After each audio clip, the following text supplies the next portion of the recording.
nyonso yaki kwa système Morino na tango matanga na lobi na yo merci na zongisi merci mingi. Voilà.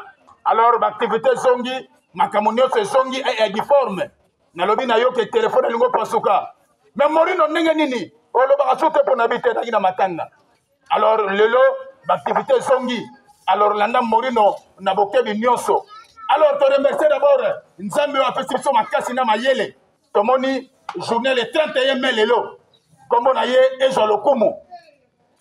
Mbote mingi na président Dominique Mandono.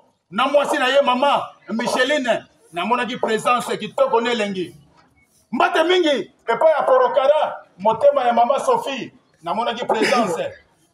Mbote mingi et pas ya Jofis. Motema ya maman Abiga. Na monaki présence. Mbote mingi na pour André. Les grands mécanos. Na monaki présence. Mbote mingi na petit dans les seuls petits qui me restent menacés, atika revient na yete, merci na présence. Alors mbote mingi, vous avez belé moi na sabino zate. Mbote mingi na bana nyoso ya bumbu, obolela Morino, ya bino ya ngona. Merci. Otobandi ko niata. Landanga na bokebi nyoso, otobandi. Tobandi na ba communiquer très important. EPC, enseignement primaire, secondaire et technique. Les élèves finalistes et les autodidactes présenteront leur hors-session dès ce lundi 2 juin 2025. Le centre de prof JC participera à ces épreuves.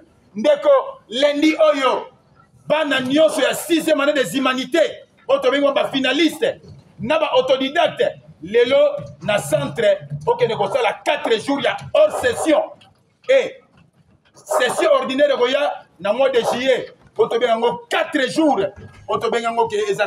la vie ou la mort.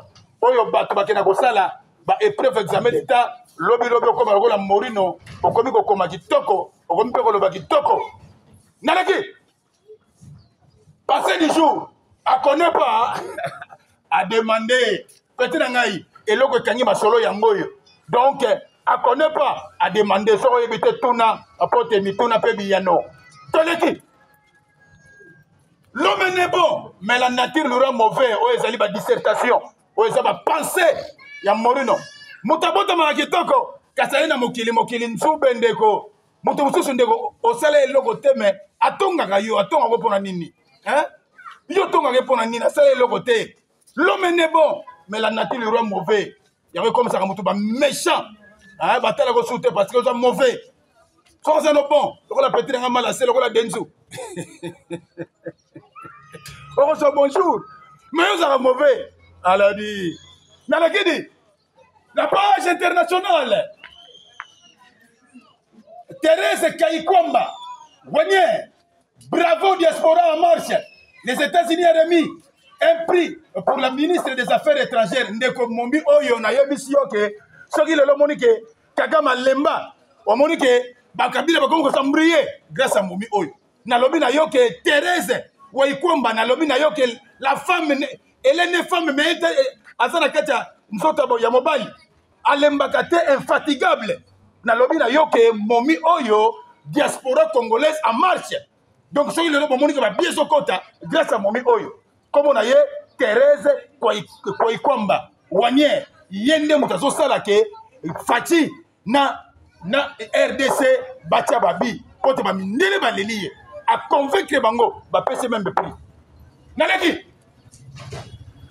RDC voici les 12 recommandations de Joseph Kabila pour la refondation de l'État.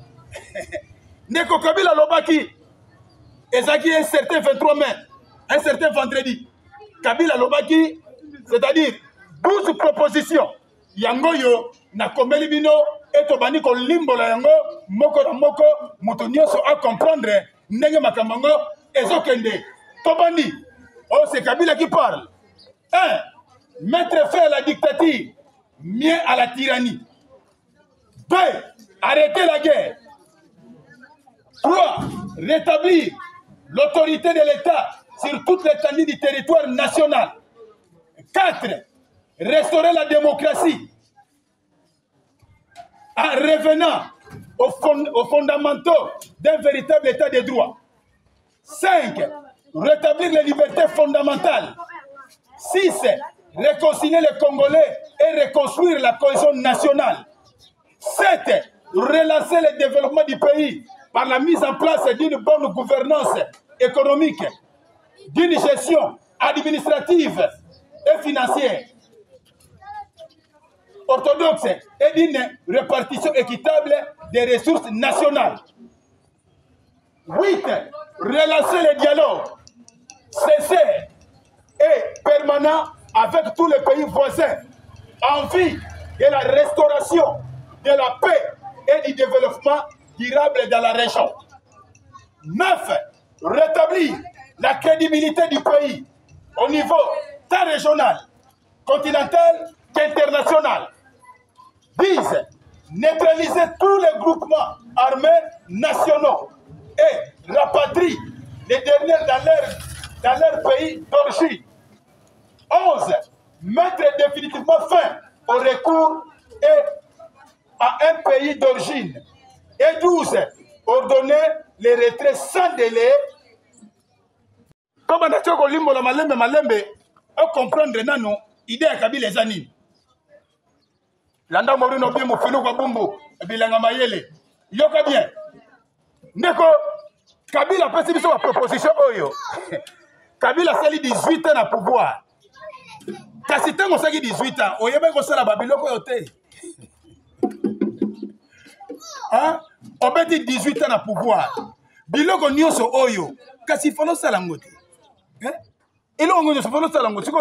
Au commis en dehors du pouvoir, au bon les Congolais ne sont pas dupes. Hein? Les Congolais sont très intelligents et surdoués. Les Congolais sont surdoués. Hein? Et puis, dans le monde, nous sommes dans un monde des intellectuels où le monde est en train de faire la rotation, comme la Terre tourne autour d'elle-même. Donc, les grands chasseurs, Maître, Tobani, mettre fin à la dictature, mieux à la tyrannie. Alors, pour banaliser la dictature, tyrannie, c'est-à-dire, Aïa qu'on soit pouvoir par force. Et pourtant, le dictateur, c'est lui. Et qui est en train de faire souffrir les Congolais, mais c'est toi. Qui est le patron de M23? C'est vous. Il parle d'une chose, fait son contraire. Bon, on va Fatih Beto va répondre. Alors, l'homme bien. Arrêtez la guerre. Mais c'est toi qui es le provocateur de la guerre. Mais tu te trompes toi-même. Hein? Arrêtez la guerre. Mais qui est le provocateur de la guerre? Mais c'est toi. Voilà.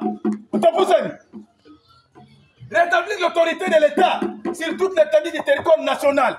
Et ça, c'est mettre la paix. C'est-à-dire dans tous les territoires congolais. Restaurer la démocratie. La démocratie, c'est le pouvoir du peuple par le peuple pour le peuple.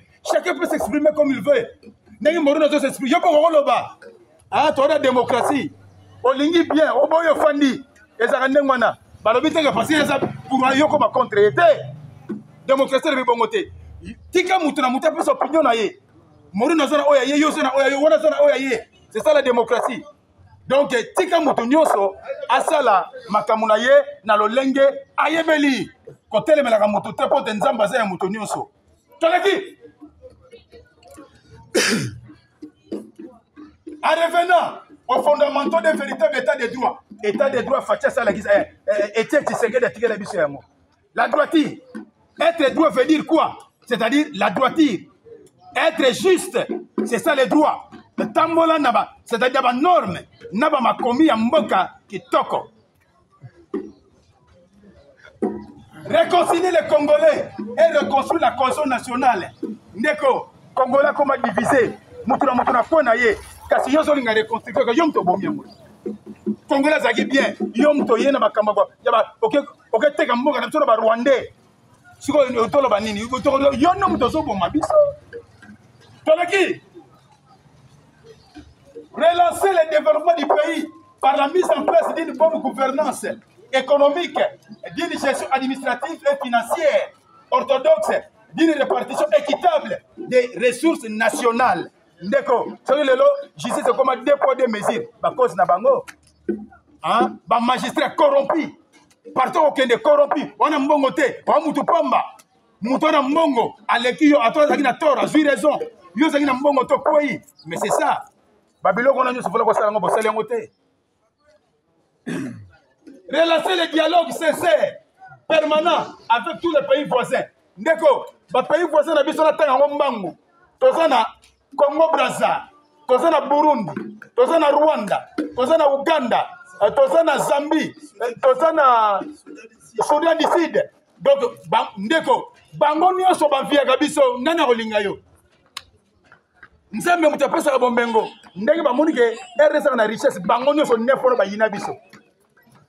Siko yo bango ba na méchant. Bana posa ba boto la biso kita. Bato ndenge na yo okotra bango bana posa ba boto la ba bien na biso. Neti Rwanda na motema mabeka. A vie Babylone ka RDC. Siko yebisanga nana. Yo posa na kati ya Rwanda wa. Pote bino ba pilier. Qui parle des choses avec son contraire. Tolaki. Rétablir la crédibilité du pays auprès des partenaires au niveau tant que régional, continental et international, là-bas partout. Neutraliser tous les groupes armés nationaux et répatrier les derniers dans leur pays d'origine. Parce que yonde mutoke ko infiltrer armée. Armée na biso koda ba ndeko. Armée congolaise soit comme faible. Ba Rwandais na ba Rwandais. Nesika nyonso ba donc c'est-à-dire eza la major, eza la capitaine, eza la général, eza Rwandais na kati. Ce qu'on a na so affaiblir armée kasi yo. Voilà la refondation on s'en yom to bomina no hein? So poussani. Mettre définitivement fin au recours à un pays d'origine. Totika makamwana nyonso ya mabe tozonga na bomoko. Et ordonner le retrait sans délai. C'est-à-dire, les troupes étrangères, il y a Bamindele, ou Batonda Akuna, Bakeni. Alors, Yokasikoyo, réponse à mon conduit. Nalobina Yoke, Oyo Kabila Mtabetaki, les 12 recommandations. À Ozana Centre de formation, Université Sorbonne, Potobim Samakambo, Morino, Potobim Samakambo Nyonso. Parce qu'on a une réflexion inquiète, il y a Kitoko. Obimsa Babiloko Oyo. Donc, Kabila Lobaki Alobini. Allez, il y a un éclaircissement, un développement, il y a une conclusion, il y a les Kambango. Totake Sikoyo, Mokonzamboka Yoyo Fati Beton. Yoka réponse à Mokonzamboka Mokonzidi. À son Selike Kabila. Yoka. Réponse du président Félix Tshisekedi à Joseph Kabila.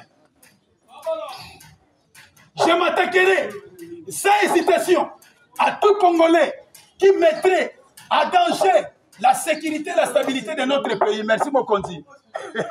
On a réponse là, la réponse du roi. Alors, Biboye, Oyo Nyoso, Akoya Pona Ningisa, sécurité, toute stabilité. Yabana Congo, Aromona Nanzela, Mokonzi, Fachi Beton, Yoyaka, Okutana na Beton, Yamachi Katasa, Linga Kina, Lobina Sakanate.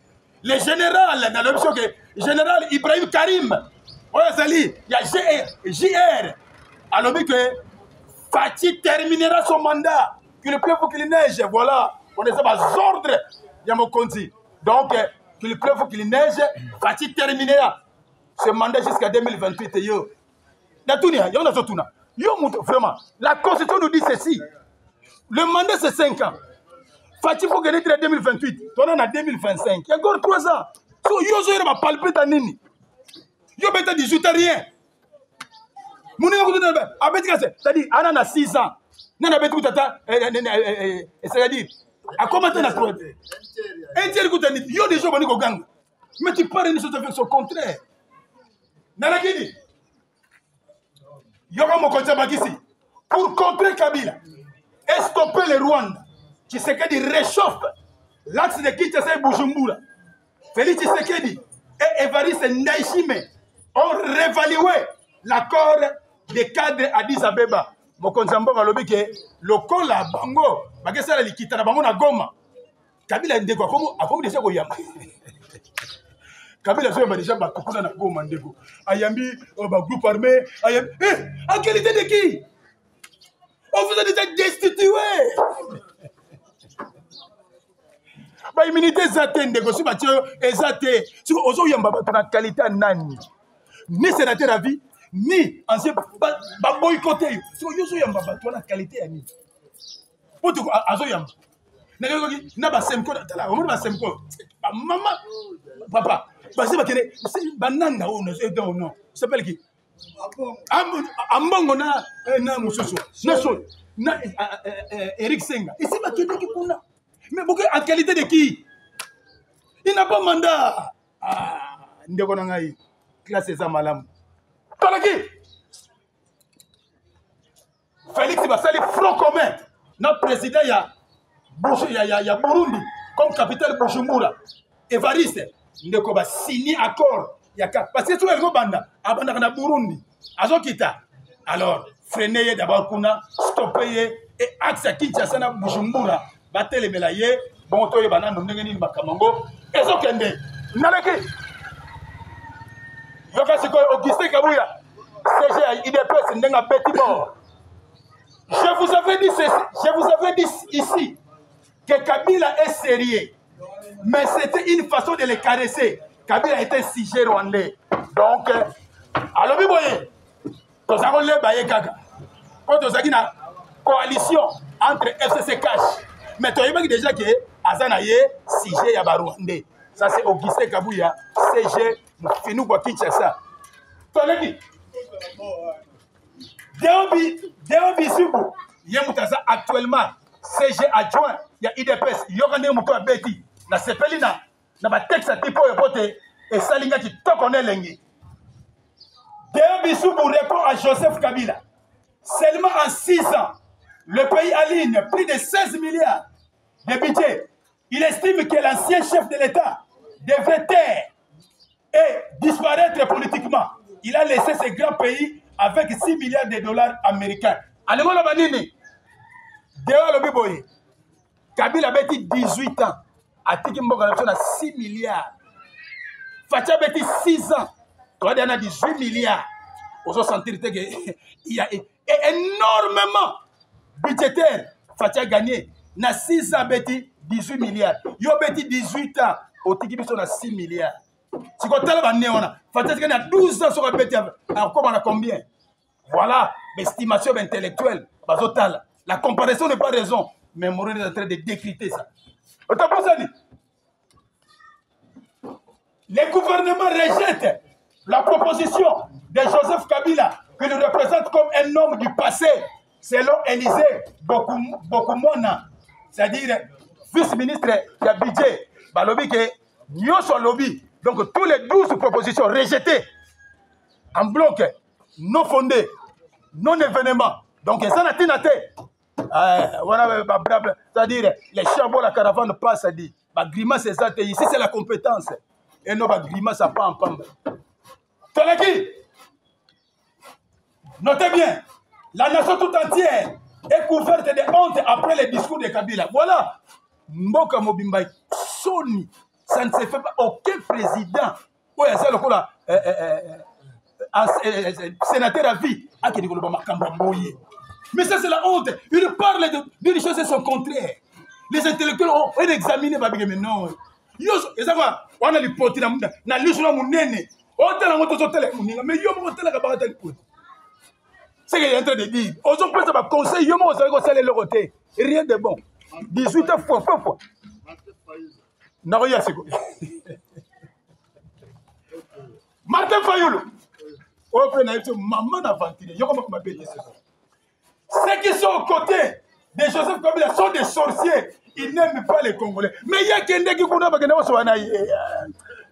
le peuple périsse par manque de connaissances. Il y a mon compte. Mais alors, il y a un côté de mais il y a mon Kende. Bon, pour ça, on a RDC pour ça. Banda tient qui se pour faire opposition. Yamoni, Fatamona, on va l'embele, Bacalisio Lemba. Donc, ne pas savoir donc, et le côté de Amona, ah, oh, et le côté. Toleki! Affaire Moutamba, allez, yoga, c'est quoi mon phénomène bombo? Et grâce à ce que tu parles la côte. Bien, vous avez la confusion tout le temps. La dame phénomène bombo, il a maillé les dit. Moutamba, c'est qui? c'est le ministre actuellement. Il y a justice. Quand on dit Lélo, justice c'est comme mon éclairage grâce à Petit. Il a 36 ans. Costa Moutamba. Mais yoka siko yo campagne ah kindoki ya mabende ko. Talaba batata mikolo yo ne bazolingi la Petit boule. Nantanga nano moi vous comprendre. C'était règle des comptes. C'était règlement des comptes. Merci beaucoup. Je vais ajouter. C'était règlement des comptes. Campagne montée pour déstabiliser le ministre de la Justice, Costa Moutamba. Et bandagi nengenini, yoka siko. Petro yakangi ba voler nyonso. Oh nyonso sont détournés yebake oza na liste à Petro. Atali sikoyo na ministère de la Justice amoriki ba voler ministre ya cour de cassation. Mbonde atali bo mamana baga habité bato ba oyeba. Bango ba monika be Petro ninga komo ko television boy. Abina ko panza. Na ba jidi sumina o Petro c'est bon. Petro a eu si jidi. Je sens l'odeur. Petro, il y a pas une je sens. Donc, encore, je dis, oui, mon enfant, c'est ça. Alors, il y a pas de ligne les boules. La caméra, tu vas ligner les boules. Donc, et ça, cap de ça dit, complot. Pas pour ma Petro. Si quoi, t'as la bonne bête. A détourné qui d'abord, on va dire 39 millions. Qu'on a prison qui s'en ben qui s'était comme 19 millions. Peut-être le bicassi. Bon là ça va prêt. Babi que va pesa que mbongo oyo. Mais jusque là, prison on est tombé maté bani. Peut-être pas défendre. Alors Bango il s'appelle qui? Oh il y a cassation, il s'appelle qui? Un fondé, très bien. Un fondé après ces caméras personne on a plénière. Peut-être on a minute dans le maillot. Si il va déstabiliser Petit yo, on a immunité. Et puis, non, on n'a pas encore, mais ils ont déjà à la voie de le faire ça. Voilà, mettez Petit yo, c'est-à-dire, nako ya pas bosate. Nalobi notant Petit bimaki, aïna parlé de justice. Engombi wera kosa jiba kosa. Maman n'a plein population, le so bolongoli Petit yo, ndako ezokwe. Balobi soka Petit bolongoli we boko bimate yango bomoni boko molenga leto zela e komi lelo lobi population lobi ke so bolongoli ka Costa Moutamba na biso a fin du monde siko mutana sima Moutamba population bango nyonso kuna ozala Sénat ezala Assemblée nationale ezala ba mandataire baza contre ye bagana posa ke Petit fanda histoire nesila pour nini Petit so amona déjà qui mou yibi balingi te ba dévoiler bango alors makambo comme makamba fati alors yo mori no bien makambo c'est comme makamba fati donc ça dit fati muta kolinga Petit le katana to azala donc comme makamba fati ouais on a français illusoire c'est quand on c'est la fati muta ko bagé est-ce que Petit va continuer attends ba immunité so fati le bigé et on l'ongate on a Petit le bien démissionner té pour ça basali bon on les cas on le baqué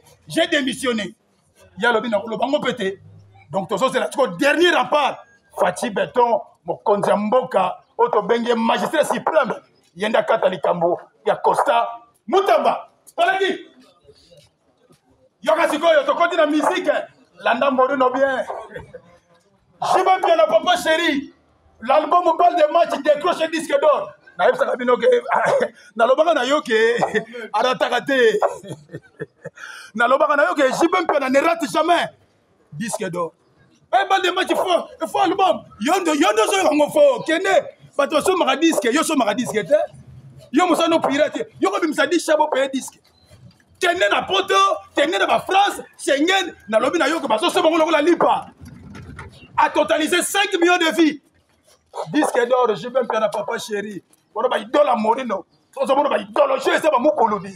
Il y a pas de la nakade. Toraki. Yoka sekoyo. Polémique ou sou yangoyo. Affaire légende. Balobi que confié non. Fallait avec légende. Légende de l'Oulo Banine. Icône. C'est-à-dire, Kangi Masolo. Yoka réponse. C'est quoi la blesse boula. C'est le bout. Façon d'esprit à bien. Yoka n'est c'est le bout la bêtise. Blesse boula. Je ne veux plus attendre parler de ces termes légendes. Parlez-moi plutôt de figures emblématiques telles que Novier, Taboulé, Franco, Papa Wemba, Kofi Olomide et les Wenge. Yoka Blaise, c'est le bon dans lobby. Fallait de gonanga. T'as la banane mais qui est beau au corps d'accord. Fallait un succès ma carrière. Asa légende était. Hein? Fallait un succès na yeto boité. Moto ezali. Tozoka ba dessin et c'est. Tozoka. Azo beta na ye. Maintenant na comité petit na na. Hein? Fallait dans un comité. Légende. Mais il faut ba luambo. Yamoto Blaise a corrigé. Moto le baba légende. Ma figure emblématique, ma figure, légende. Bon, bah, taboulé, bon, taboulé, vous avez bêta, vous avez dit que vous avez besoin de m'africain sur le bani. Hein? Papa, forme, na forme, on le bani.